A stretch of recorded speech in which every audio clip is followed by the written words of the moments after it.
করে আমি আদিকে নির্দোষ প্রমাণ করব? তাহলে কি আমি শেষে হেরে যাব? আমি যে আদিকে কথা দিয়ে এলাম ওকে নির্দোষ প্রমাণ করে সসম্মানে বাড়ি ফিরিয়ে আনবো। না না না, এইভাবে হাল ছেড়ে দিলে চলবে না, আমাকে লড়াই করতেই হবে। একবার থানায় যাব, আদি কেমন আছে দেখে আসি। কোনোদিন এভাবে বাড়ির বাইরে থেকে কষ্ট পাইনি তো, ওদিকে বাড়িতে কি হচ্ছে সেটাও জানি না। বাবারা কি ভালো কোনো উকিল পেল?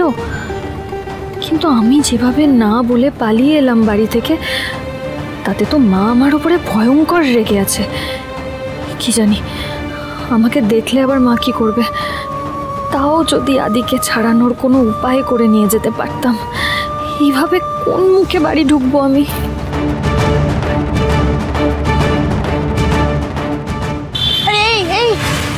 দাঁড়াও দাঁড়াও দাঁড়াও, এই এসব কি শুনছি? এই তোমার বর নাকি খুন করেছে, পুলিশ নাকি আমার ধরে নিয়ে গেছে, সত্যি নাকি? সর্বনাশ, এরা আমাদের খবর পেল কি করে? সত্যি না তো কি? তুমি আবার দিদি এই খুনির বউকে জিজ্ঞেস করছো, ও কি সত্যি কথাটা থোড়াই বলবে নাকি? মানে বুঝতে পারছি না, আপনারা এসব কথা কোথা থেকে জানলে? এসব পাপ কি আর চাপা থাকে গো? তোমাদের বাড়িতে তো টিভি চ্যানেল, ক্যামেরা, সাংবাদিকের ভিড়ে ভিড়াক্কার। তা বলছি বর খুন করেছে, পুলিশে ধরে নিয়ে গেছে, এত সব কাণ্ডের পর টিভির লোকেদের সাথে কেউ মারামারি করে নাকি? কি বলছিস? কি মারামারি করেছে নাকি? তাহলে আর বলছি কি, মোবাইলে সবাই দেখেছে তো, আর আমার ছেলেই তো দেখে বললো। পাড়ার মধ্যে এসব কি সব হলো বলো তো দিদি? জানি না বাপু, কি যে হচ্ছে এখানে। আমরা তো ওদের ভদ্রবাড়ির লোক বলেই ভেবেছিলাম, শেষে কিনা খুন করে দিল। ছি ছি, পাড়াটার বদনাম করে দিল।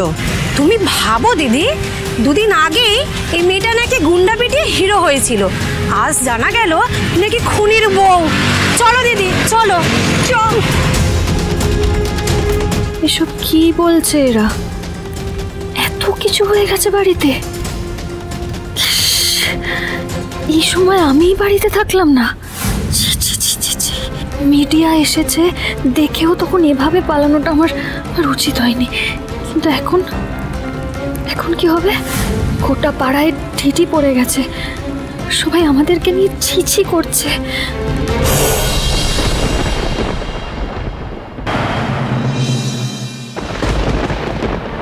কি হয়েছে?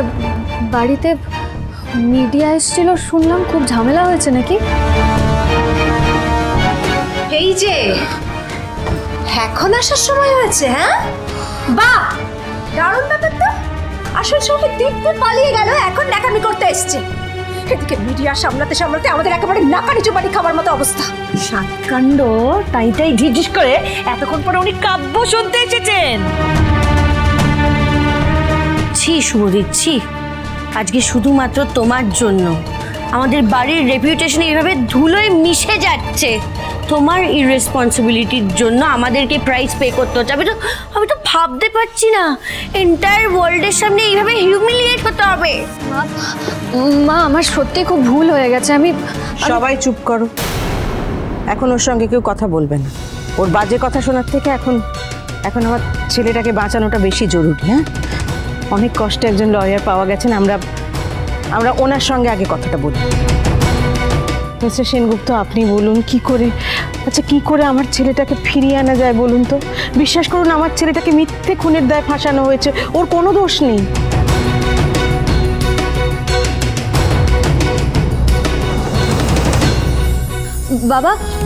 বাবা, তোমরা উকিল পেয়েছো? আমার আদি তাহলে ফিরে আসবে তো? হ্যাঁ রে মা, ইনি হচ্ছেন মিস্টার সেনগুপ্ত, এই শহরের খুব নামকরা উকিল। শেষ পর্যন্ত উনি রাজি হয়েছেন কেসটা নিতে। এবার আর কোনো চিন্তা নেই, আমাদের আদি ঠিক ফিরে আসবে, দেখিস। ভগবান তোমার অশেষ কৃপা। আচ্ছা তোমরা কেউ আদির কাছে গেছিলে থানায়? আমার আদি কেমন আছে, ও কি করছে? ওকে জানিয়েছো যে উকিল পাওয়া গেছে, ওকে এবার আমরা বাড়ি ফিরিয়ে আনতে পারবো, ওকে নির্দোষ প্রমাণ করতে পারবো? তোমরা কেউ জানিয়েছো আদিকে? ওনার পরিচয়? ও আমি আমি দেখুন আলাপই করাইনি। ও হচ্ছে শুভ, মানে শুভলক্ষ্মী। ও আদির স্ত্রী, মানে আমার পুত্রবধূ। আচ্ছা, তাহলে আপনাকে বাঁচাতে গিয়েই আদ্রিত রায় এই কেসে ফেসে গেছেন, তাই তো? But I am sorry to say Mrs Roy, Adrit বাবু এই কেসে যেভাবে ফেসেছেন তাতে এত সহজে কিন্তু উনি ছাড় পাবেন না। ছুরির মধ্যে আদ্রিত বাবুর হাতের ছাপ পাওয়া গেছে। সিসিটিভি ক্যামেরাতেও দেখা গেছে যে উনি লুকিয়ে লুকিয়ে কেবিনে ঢুকছেন। আর তাছাড়া ডেড বডিও এত বাজেভাবে পুড়ে গেছে যে মৃত্যুর সময় দেখেও যে পুলিশ কোনো কিছুভাবে ডিসাইড করবে সেটাও করে উঠতে পারছে না। কাজেই আদ্রিত বাবুর পক্ষে কিন্তু কোনো কিছুই এখন যাচ্ছে না। দেখুন, আমি মিথ্যে আশা দিতে চাই না, তাই আপনাদের সত্যি কথাটা বলে ফেললাম।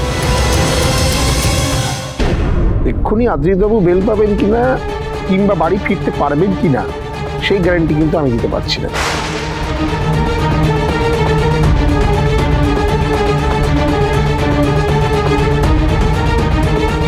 কি বলছেন মিস্টার সেনগুপ্ত?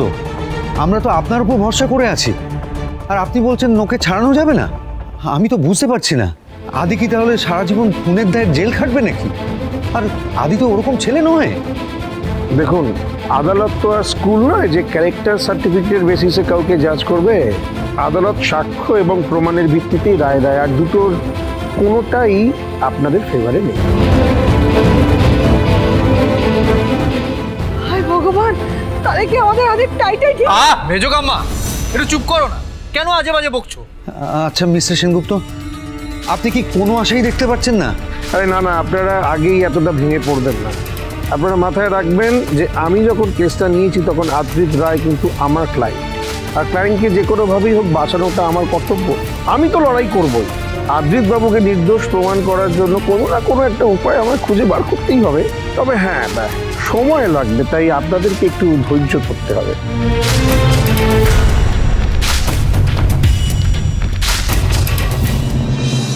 প্লিজ আমার আদিকে প্লিজ বাঁচান। ও না খুব বাজেভাবে ফেঁসে গেছে, বিশ্বাস করুন। ও কিচ্ছু করেনি, ও কোনো দোষ করেনি, কোনো খুন করেনি। না যত টাকা লাগে আমি দেব, আমি জোগাড় করে দেবো। আমার আদিকে প্লিজ বাঁচান। ম্যাডাম, প্রশ্ন টাকা পয়সা নয়। হ্যাঁ, আমি কিন্তু শুধুমাত্র টাকা পয়সার জন্য এই কেসটা নিইনি। কেসটা আমি নিয়েছি শুধুমাত্র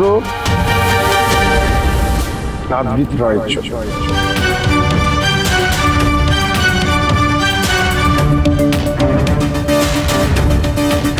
Anyway, thank you.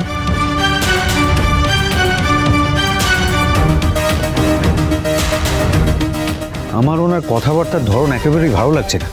একদিকে উনি বলছেন কেসটা ডিফিকাল্ট সিচুয়েশনে আছে, আর অন্যদিকে উনি বলছেন চেষ্টা করবেন। জানি না কোর্টে কি হবে। সারা জীবন আমি সরু সুতোর উপর দিয়ে হেঁটেছি। সে নতুন দেশে গিয়ে ব্যবসা করাই হোক বা নিজের দেশে ফিরে এসে আবার নতুন করে বাঁচার চেষ্টা করাই হোক, সারাটা জীবন ঈশ্বর আমার সহায় হয়েছেন, আমার পাশে থেকেছেন। কোনোদিন আমাকে একলা করে দিয়ে সরে যাননি। আমার বিশ্বাস এবারও তিনি তাই করবেন। আমাদের আদি ঠিক ফিরে আসবে, ঠিক ফিরে আসবে। হ্যাঁ, ঈশ্বরের উপরে আমাদের ভরসা রাখতেই হবে। যার কাছে যার টাকা পয়সা আছে সব কাছে রেখো, কে জানে কখন কি দরকার পড়ে। আমিও কাল কোর্টে যাব, আমি দেখবো আদিকে কি করে ওরা দোষী সাব্যস্ত করে।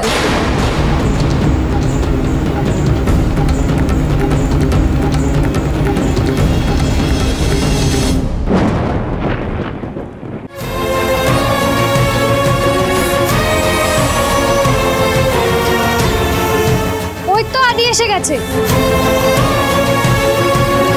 আরে আদির আমাকে আদির কাছে যেতে দিন না একটু। আমার জন্য আজকে মানুষটার এই অবস্থা, আমি ওকে নির্দোষ প্রমাণ করবই।